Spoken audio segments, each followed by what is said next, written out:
Hello and welcome back to Alice Talks Football, and welcome back to a massive show loaded and packed with information for you guys about our new CEO, the situation at Manchester City, Dan Ashworth, INEOS' plans, the January transfer window, Ten Hag's future, and more. There's so much information that has come out in such detail. I've done some research on the background of some of these people linked to United, and I want to dive right into the news. Why Manchester City are very worried about losing their CFO to Manchester United. What is the situation with the FFP? What's his involvement? What's it said?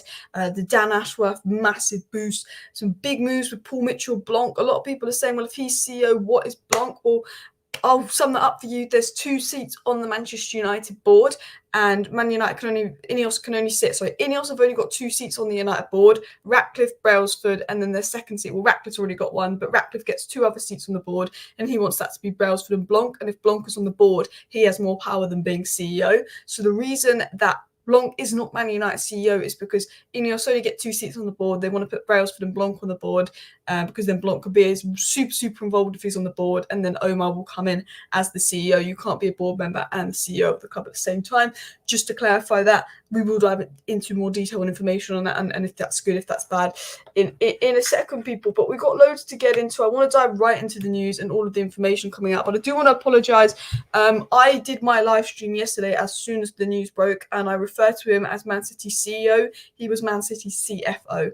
I kept calling he was a COO and a CFO, and I kept referring to him as Man City CEO. I got that wrong, and then I figured out halfway through the live stream, wait, why have I been saying CEO? Misread the information. But here, we're going to clear everything up, all the information here as well. So, obviously, this is just the background that was confirmed by Fabrizio Romano, that he signed the contract, the deal is done, and he will leave Man City with immediate effect, and he will have overall control of football and business, and Berrada will sit on the board and report to the owners. The start date is set to be confirmed, and then we've got more info coming out from Simon Stone, basically just saying that he will start in the summer. So the feeling is he's going to come to United and start the job in the summer. But I think this was the more interesting part, is City's response. How have Man City been feeling about all of this? Do get involved in the live chat as well. Do smash the likes, do subscribe down below. As Nick says, seems like City fans are rattled now. Could be a relegation, big bans incoming for them, which is what they deserve exactly. Man City's looking like a sinking ship. I always feel like money talks in football, and they'll probably get away with it because they get away with it in the Champions League because of that time barring stuff. I mean, that wasn't really money talking. They just got the luck. But yeah, City fans are worried.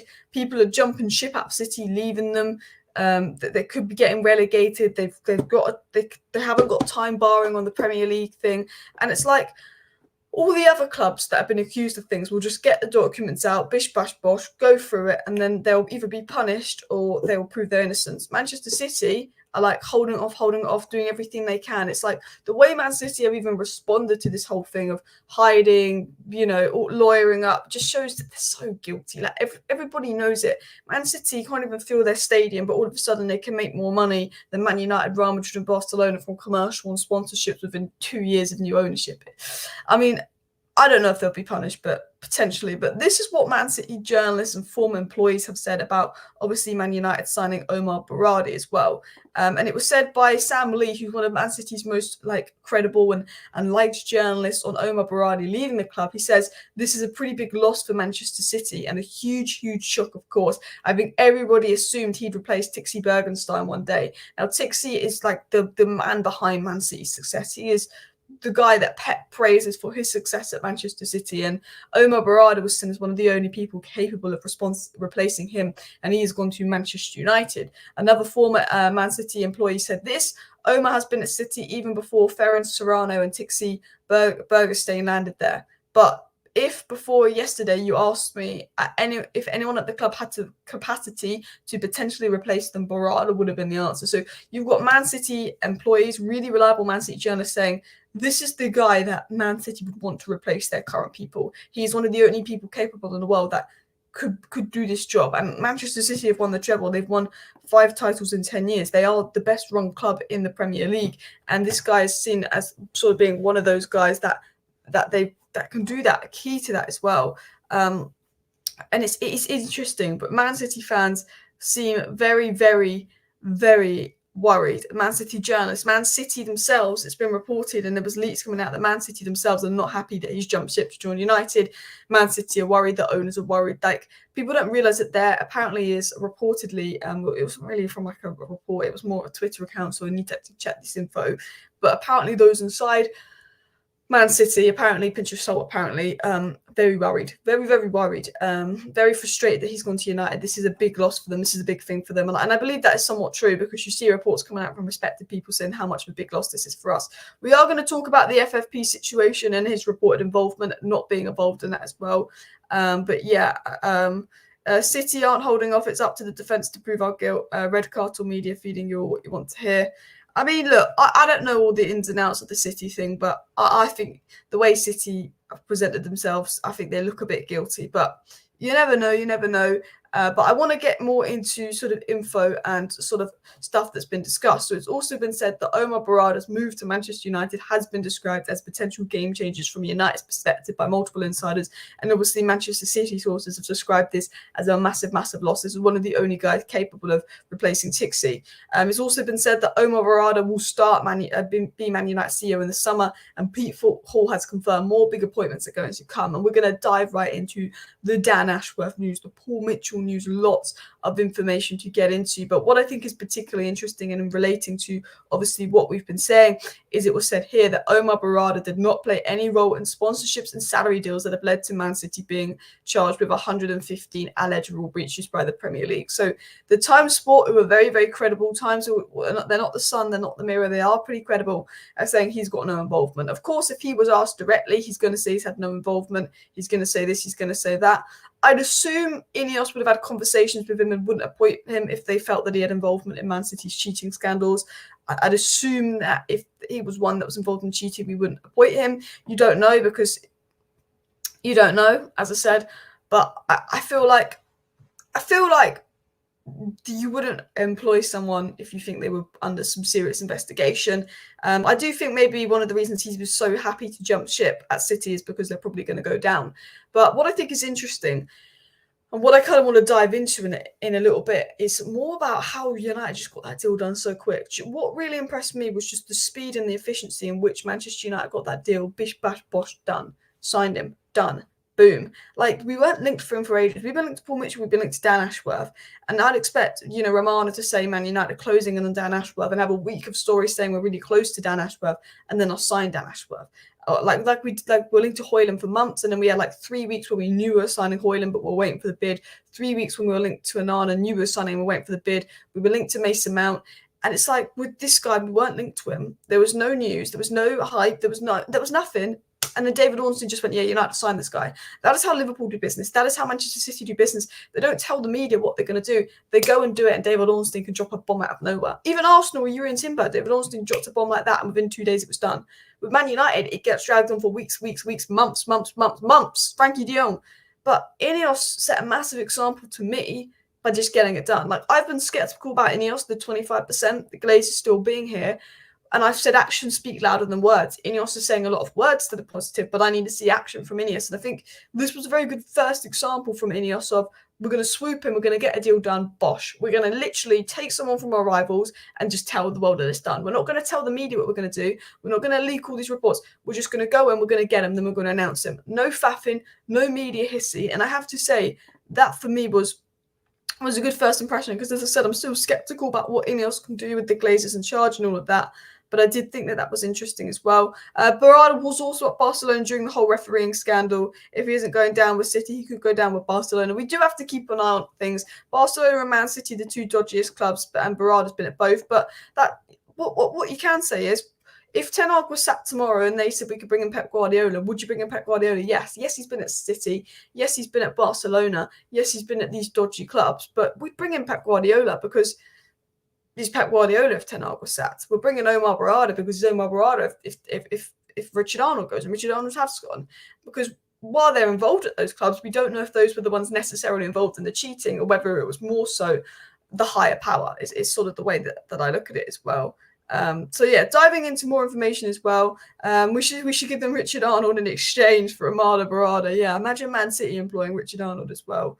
But let's dive into some more info as well, and other info coming out, because we've got lots and lots to get into. And I don't know loads about the whole Man City, the FFP, and how Man City operate in and out. So I don't want to talk too much about it, because I don't know who does what at Manchester City and all of that necessarily. But I wanted to read out the club statement, because I feel like this doesn't sound like something the Glazers would say. When Man United release a club statement, it has Glazers written all over it. All our club statements have Glazers written all over it, but the Glazers wouldn't say this first bit. The club is determined to put football and performances on the pitch back at the heart of everything we do. Omar's appointment represents the first step on this journey. That first opening sentence, that doesn't sound like a Man United statement. That doesn't sound like something that would ever come out the Glazers' mouth. And although it's just a small thing and it could just be saying what we want to hear to please the fans, because that's what they do, I do look at that and I think, well, that's very positive. The club are determined to put football and performances on the pitch back at the heart of everything we do. And you can tell INEOS has done that, and that's the most important thing. As one of the most experienced football executives at the top of European football, Omar brings a wealth of football and commercial expertise with a proven record of successful leadership and a passion to help lead change across the club. He is currently serving as Chief Football Operations Officer for the City Group, overseeing 11 clubs across 5 continents, and prior to this, he held senior roles at Barcelona. It is our started ambition to re-establish Manchester United as a title-winning club. We are pleased that Omar will be joining us to help achieve that goal, so that once again, United fans can see, in the words of Sir Matt Busby, the red flag flying high at the summit of English, European and world football. And I thought that was a very good statement from Manchester United, a very good statement saying, our priority is football on the pitch. Our priority is get back to the top. We've brought in this guy. He's got experience. He's going to help us do that. Bish, bash, bosh. Because we know what the priority has been at Manchester United over the last few years. I think everyone knows what the priority has been at Manchester United over the last few years. And that has been, how much money can we make through sponsorships, commercial deals? How much money can we make for the Glazers to take out in dividends? And while the Glazers are still here, and that will definitely be the Glazers' priority, Glazers' priority will probably be hoping that Man United become good again, because if we become good again and we win more trophies and we do well on the pitch, they'll generate more money on the commercial side. And that's probably why they've brought Ratcliffe in to actually do that, because they're not smart enough to do that. But the priority at Man United has to be success on the pitch, and that has not been the priority at this club for 18 years. Even when we were doing well under Sir Alex Ferguson, this guy was producing miracles. Tom Cleverley and Anderson, he won the league with. Sir Alex Ferguson was the miracle worker. Nobody in world football could do what Sir Alex Ferguson did. Take Aberdeen to European champions, to build multiple teams and rebuild 3-4 teams over his period at Manchester United and win 13 titles. Nobody can ever match Sir Alex Ferguson's achievements. Cleverley and Anderson winning the league. I mean, you sell Ronaldo and you're getting Obertan in a finished Michael Owen. Fergie was this miracle worker. People forget that Fergie was screwed by those Glazers. There's no value in the market. There's no value in the market because the Glazers were thinking, this guy is so good, he will win everything. We don't have to spend. We can take money out of United. But then when Fergie left, when Gill left, they brought in David Gill. They brought in Ed Woodward. They brought in these incompetent bankers, the Bristol bankers, friends of the club, friends of the Glazers, and they had imbeciles running the club. It is like you starting up, I don't know, let's say I start up a business and it's a cooking business, it's a catering business. And instead of employing people that know how to cook, that are very good cooks, that have prior experience in cooking, I go to the gym and I hire a load of PTs. That's what the Glazers did, bring in the Arnolds, the Woodwards to Man United. They hired the bankers to run the footballing side of things because they thought, well, that's going to make us the most money. That's going to make us the most commercial money. But when Sir Alex Ferguson left and the miracle worker had left, the incompetence of the ownership was exposed more and more. It was exposed. It was shown for what it really was. The incompetence inside the club just continued to be exposed. And all of a sudden we had to spend more money, but we weren't getting the success. And it was this big mess. And all of a sudden it got to the point where the Glazers, they weren't even really making much money out of United anymore, which is why in 2020, and a lot of people don't know this, but in 2020, 2021, the Glazers called out looking for minority investment before 2 years before they'd even announced that the club was on the market for full sale.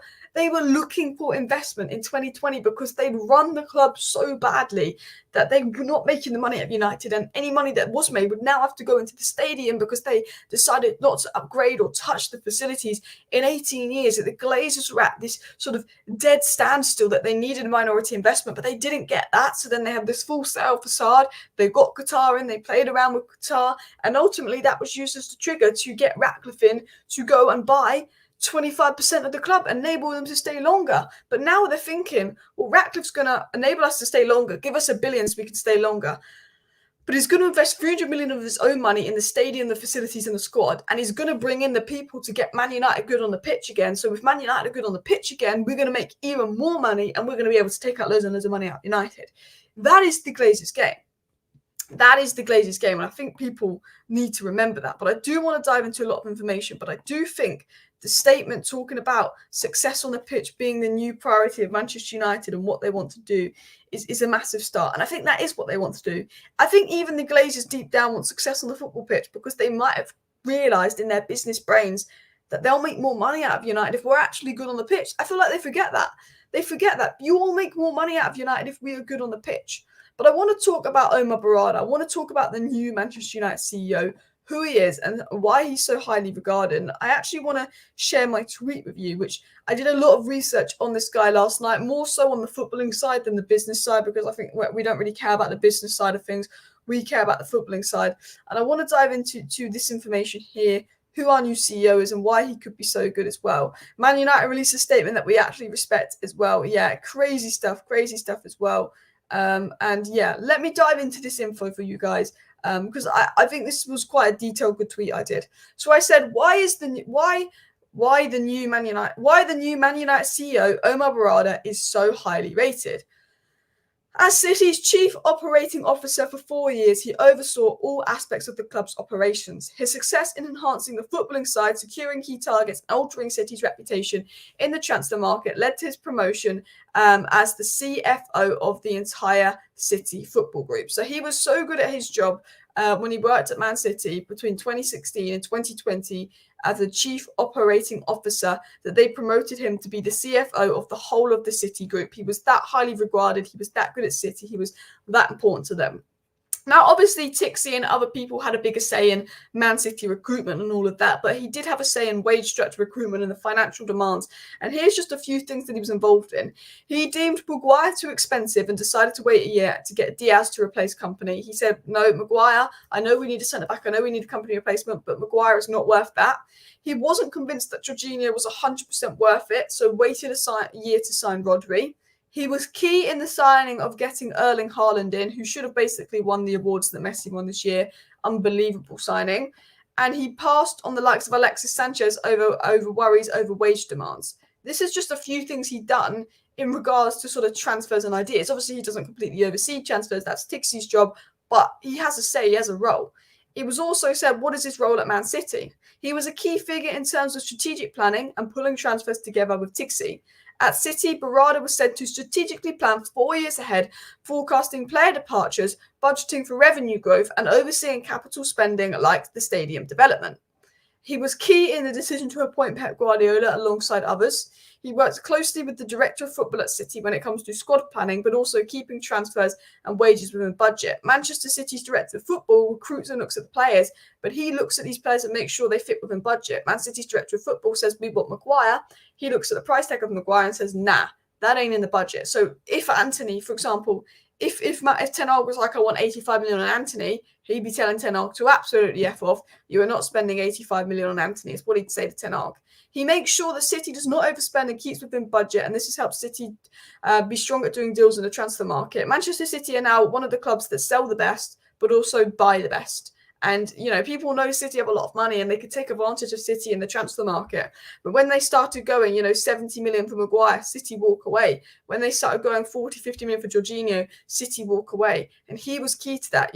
City's director of football would pick out Maguire, pick out Jorginho, and he said, walk away, they are not worth the money. And clubs now know that if City will just walk away from a player if it's deemed too expensive. They didn't get Declan Rice because, one, I think he wanted to go to Arsenal, but two, they deemed that too expensive. They wouldn't pay more than 90 million for him. So City do walk away. They don't overpay. They don't like to do big overpaying deals. So if he was at United, I don't think we'd have ever signed Anthony. It was said as well, he oversees adherence to proper processes, ensures that bids and wage offers align with the financial strategy. So his job is to have a say in transfers, but make sure everything aligns with the financial strategy at the club as well. He must be good at his job because he's wanted by other clubs. Exactly. Even NFL franchises were looking at him. A number of large Premier League football sides and NFL franchises were looking to bring this guy in. He rejected them all to stay at City. But as soon as Man United coming in, he wants to jump ship like that. Bish, bash, boss. Guys, we are on 78 likes. Let's see if we can hit 100 likes. So please do hit that like button if you have not already. And of course, subscribe down below if you're new. As Nick says, United back to winning silverware and do well in Europe. More money comes in, and why Glazer should fully back Ten Hag and the players he wants. More money coming in will help them. And this is why I think that he's fully there backing Ratcliffe to make the backing Ratcliffe to make the footballing changes that need to be made at United. Because I think the Glazers have woken up and realised, well, actually, if we give Ratcliffe football control to bring in Blanc, to bring in Brailsford, to bring in Berrada, to bring in these proper footballing men and implement a proper vision and strategy into Manchester United, which will help Manchester United become successful again, all of a sudden, we Glazers could be bringing in more money, because if United are winning the treble and winning 5 Premier Leagues in 10 years, they're going to be generating probably double the income that they've brought in the last 10 years if they win 5 Premier Leagues in the next 10 years. And the Glazers will be thinking, okay, actually, well, as businessmen, if Man United are good on the pitch, we're going to be making more money. And I think he might give Jim Ratcliffe the freedom to try and do what he needs to do to make us good on the pitch. Because if you're the Glazers, you think, well, Ratcliffe's investing 300 million of his own money to do the facilities and stadium, which we needed to do. Ratcliffe's given us $1 billion, and essentially he's just going to do the whole footballing side of our job. If he fails, the fans will turn on Ratcliffe, less hate on us, less pressure on us. If he succeeds, the club is successful, we bring in more money. That is how I think the Glazers will ultimately be looking at the situation as well. If OB's previous roles at City are connected to finance sponsors and the cover period the 115 charges relate to, he was complicit in the alleged wrongdoing. Yeah. I mean, this is the thing. Now, reports are coming out from the Times and credible journalists that he had nothing to do with City's alleged 115 charges, but he is sort of involved in commercial and sponsorship side of things, which does make me cautious as well. Big up to Georgie Wood in the chat below. Michael Jones said Eric Ten Hag needs to be backed fully because with a fully fit squad, he won a trophy in first season. I agree. I think the frustration with Ten Hag is we're not seeing enough progress. He's a little bit stubborn. But I think if Omar Berrada's coming in, we've got Brailsford, we've got Blanc, we've got Omar Berrada in. You've got potentially Paul Mitchell and Dan Ashworth coming in. You say, well, look what Ten Hag achieved in his first season. Look what he achieved at Ajax. Look at the fact that these players have thrown every manager under the bus. We're saying there was no play style under Ole. There was no play style under Mourinho. There was no play style under Van Gaal. We're saying our concern with Ten Hag is there's no play style under Ten Hag. But maybe that could just be because of the incompetence of the players, the incompetence of the squad. So maybe if you are now Omar Berrada, you think, let's give this guy time. Let's get the crappy players out that aren't good enough. The Antonys, the Lindelofs, the McTominays. Let's go and buy the players he needs to play the way he wants to play. Because let's be honest, Casemiro, I love Casemiro. But if we were begging for Frankie de Jong, and then we went and signed Casemiro at the end of the window, Casemiro, Frankie de Jong, 2 very different players, 2 very different styles. Ten Hag had to completely change his plan to fit Casemiro when he had planned for de Jong. The way we played in pre-season was to play for de Jong.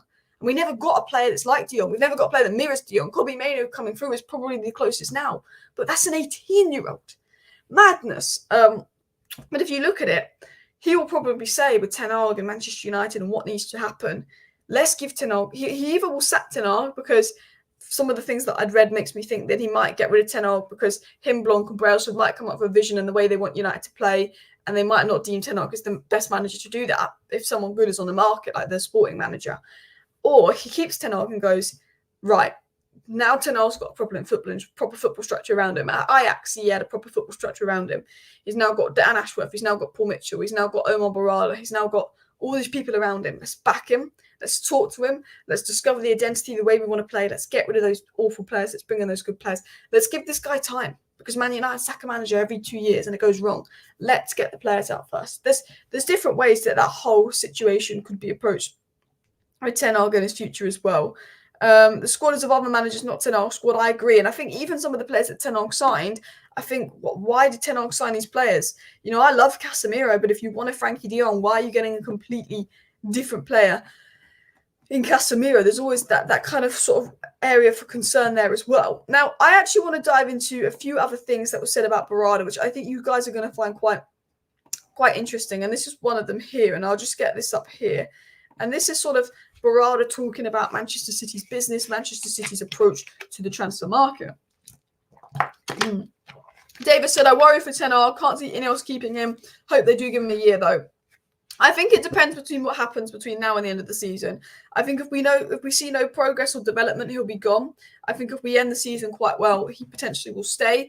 But I wouldn't be surprised if INEOS have their own plans in place. However, there are rumours that Graham Potter will go to Crystal Palace, and he was obviously most heavily linked with United. But as you can see on my screen, lots of information, interesting and detailed and good information has sort of come out on numerous things. And I quite like this, but this first story that came out said, Berrada believes Manchester City's decision to walk away from Maguire talk shows transfer policy of the club, and he insisted that they will not overpay for any player if they do not feel he is value for them in the deal.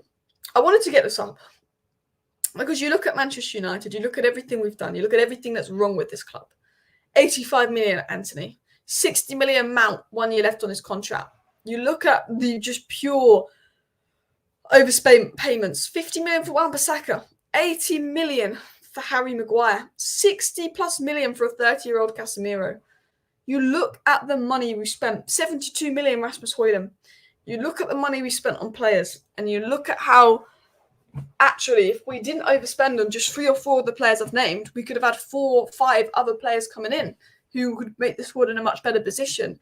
If we put 50 million away for a striker, you spend 50 million on a striker, because otherwise you don't get that defender. Ten Hag wanted Kim Min-jae, but because all of a sudden, because Mason Mount was going to be 20 million more than we thought, and Højlund was going to be 20 million more than we thought, and Onana was going to be 10 million more than we thought, that 50 million put away for a centre-back, which would have been Kim Min-jae at 40 million, Ten Hag can't get. Imagine how much stronger we'd have been at the back with Kim Min-jae.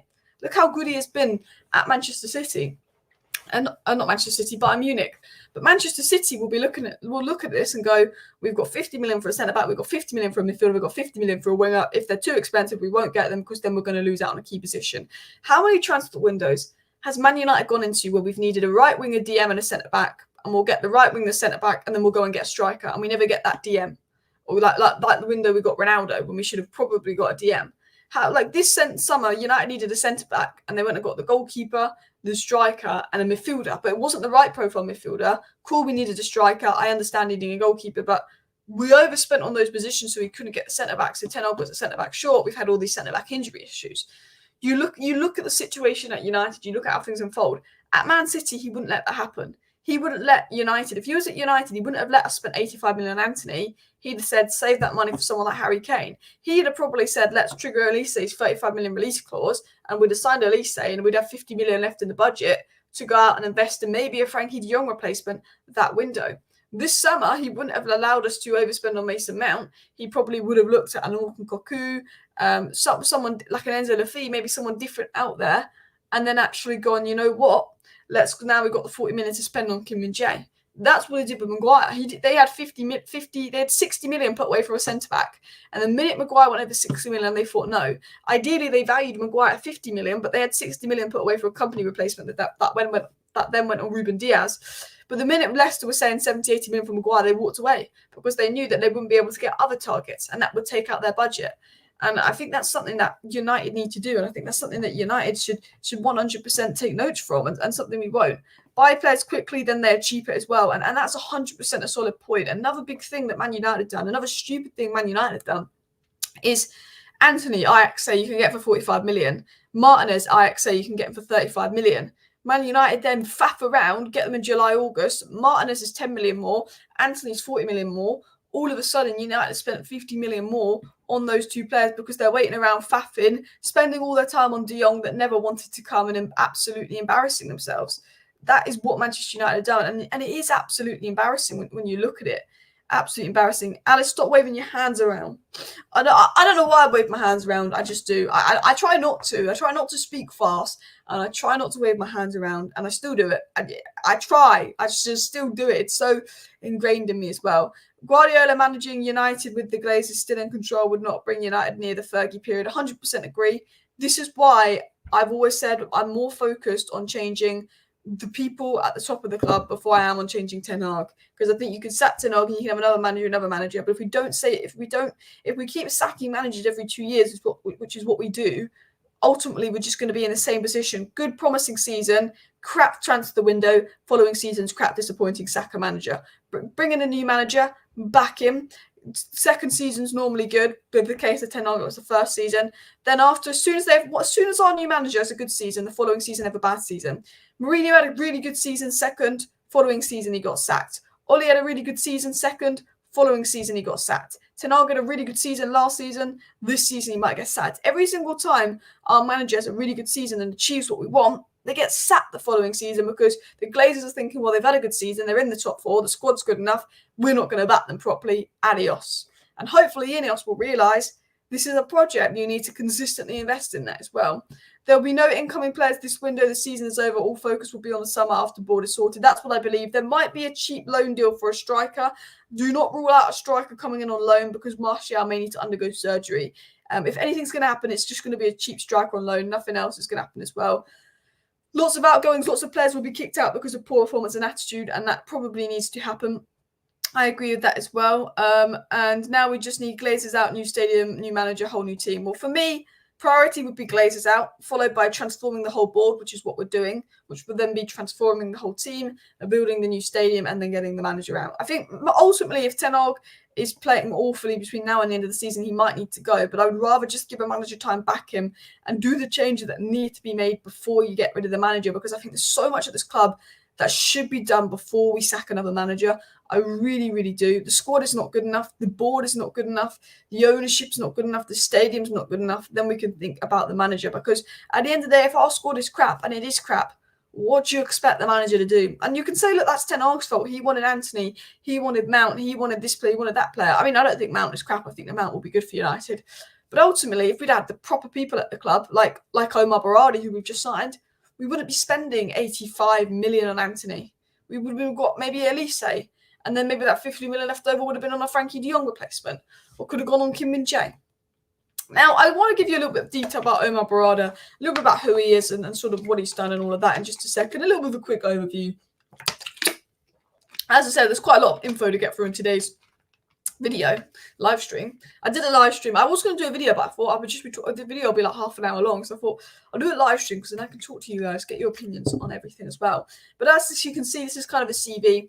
Head of Barcelona sponsorships in 2004. In 2011, head of City International Business Developments. Then he got further roles as Director of Partnership Sales and Commercial Director, followed by becoming Chief Operating Officer in 2016. And then in 2020, he was so good at his job that he got a promotion to overseeing football operations of the entire City group, making him responsible for all of the City sides. And look, Girona are what, second in the Spanish league?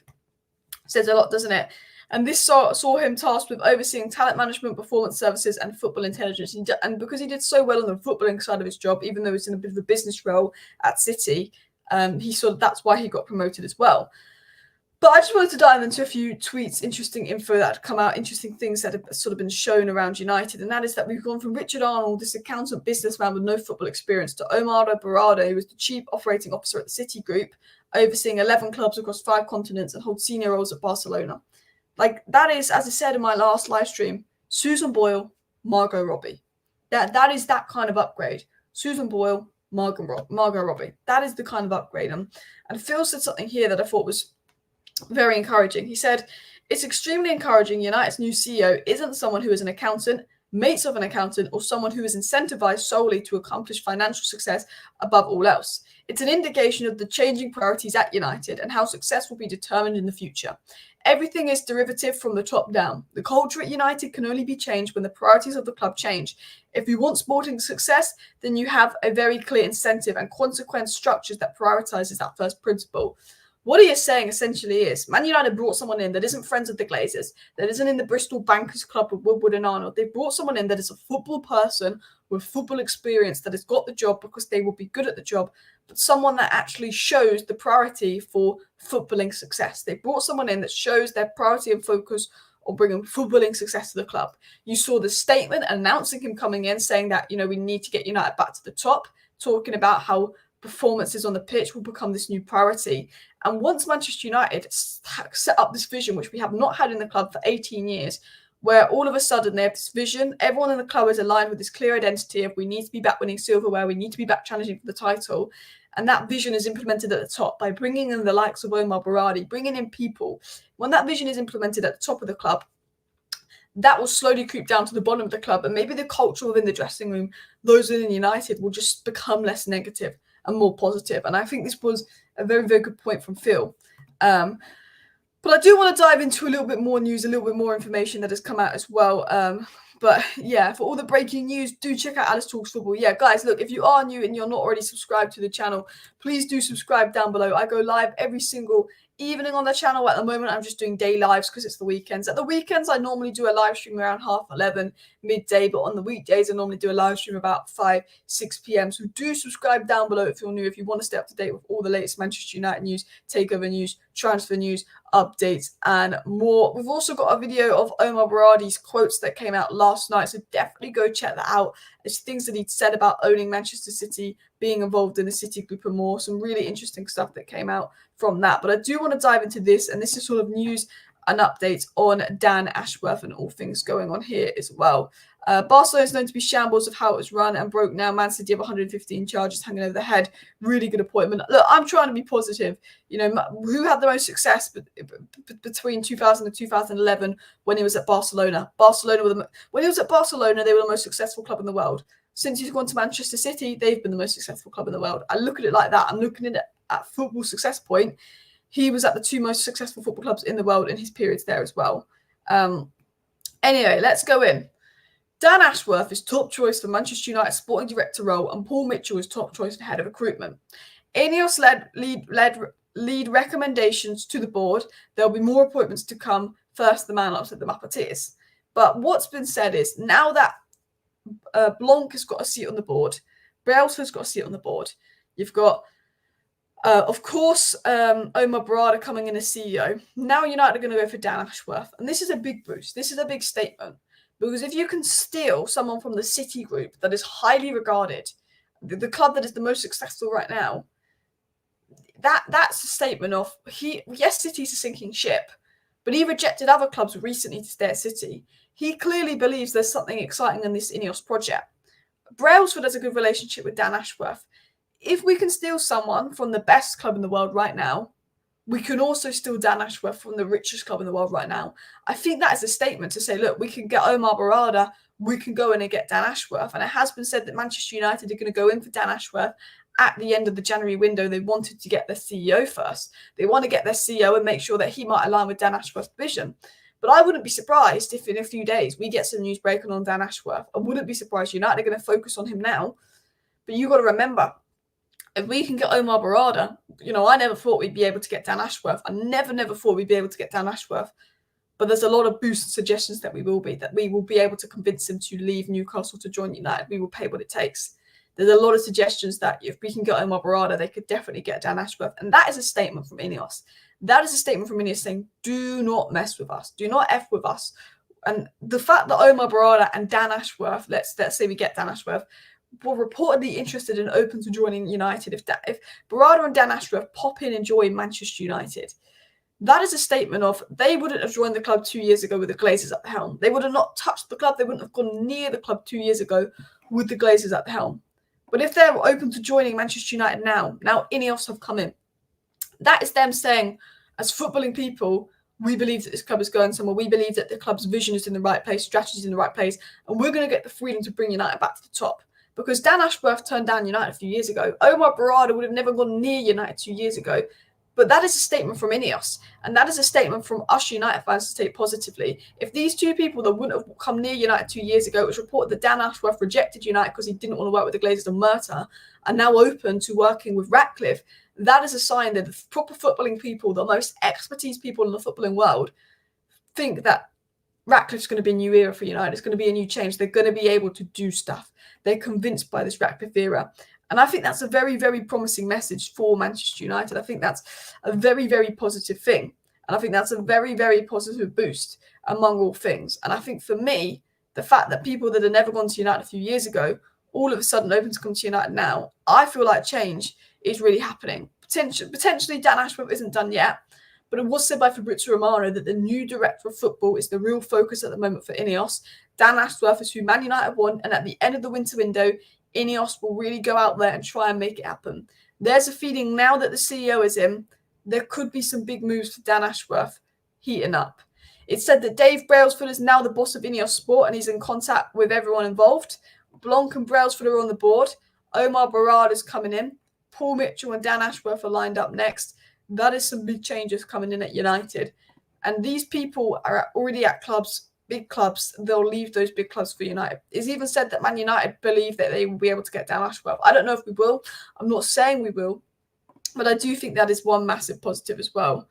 So big up everybody in the chat as well. Players are needed badly to rebuild the squad. Hope Eric Ten Hag is still the manager. For me, I've always said, let's get the players out that aren't good enough before we sack another manager. Let's get the deadwood players out that aren't good enough before we even think about sacking another manager. 130 likes, guys. So close to 200 likes. So please do hit that like button if you have not already as well. Can't see Dan Ashworth or Paul Mitchell turning United down after Berrada. I mean, Paul Mitchell's out of work, so that should be fine.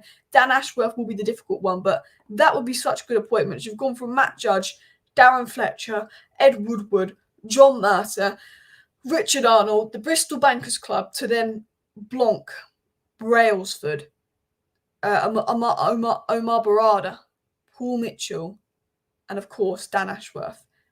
People that have got this job off merit, not because they're financial taxmen that are friends with the Glazers and accountants. People that have got where they were off merit, who've had success at some of the biggest clubs in the world. You've got Omar Berrada, who's had success at Barcelona and Man City, who were the two most successful clubs in the world while he was there. But then you've got Dan Ashworth, that's brought up clubs from the bottom, the Brightons, involved in this Newcastle rebuild. Paul Mitchell, that's worked at Southampton, Spurs, the RB clubs, Monaco, all of these well-run clubs in recruitment and development. And you put them all together at Manchester United and you think, wow, because that's what a proper club should do, and that's what United should have done years ago. And the fact that we're so excited about this and these changes that are going to be happening at Man United is quite worrying, because these changes that are happening at United should have happened years ago. They really should have happened years ago, and we shouldn't be celebrating this. This should be the norm. But when I say this isn't just an upgrade, this is a Susan Boyle to Margot Robbie kind of upgrade, I mean that.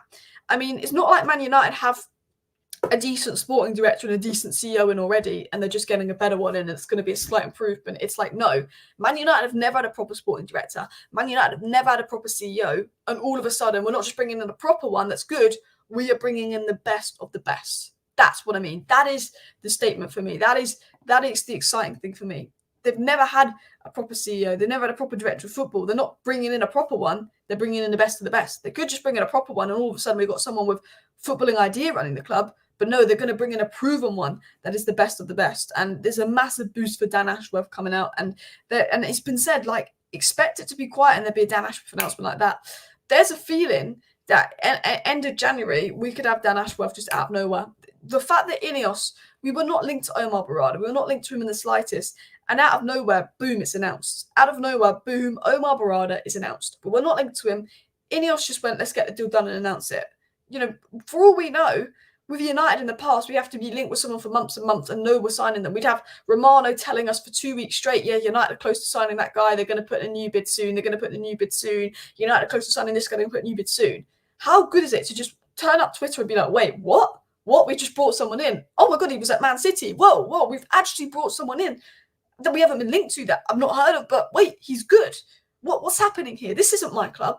We could wake up tomorrow and Fabrizio Romano goes, here we go, Dan Ashworth's agreed to join United. he will join next season after he finishes his time at Newcastle. We could wake up tomorrow and Paul Mitchell will be done.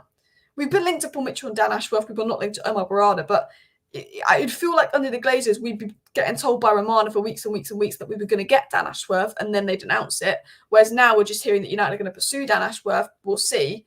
They could just announce it tomorrow. Boom, Dan Ashworth. Because if you can get Omar Berrada, you can get everyone.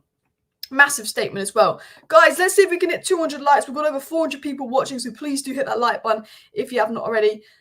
As well, get rid of the bankers, bring in the football people. Let our next move be Rodri. Okay, I've got a question for you guys in the chat. If Man City get relegated, who are you going for?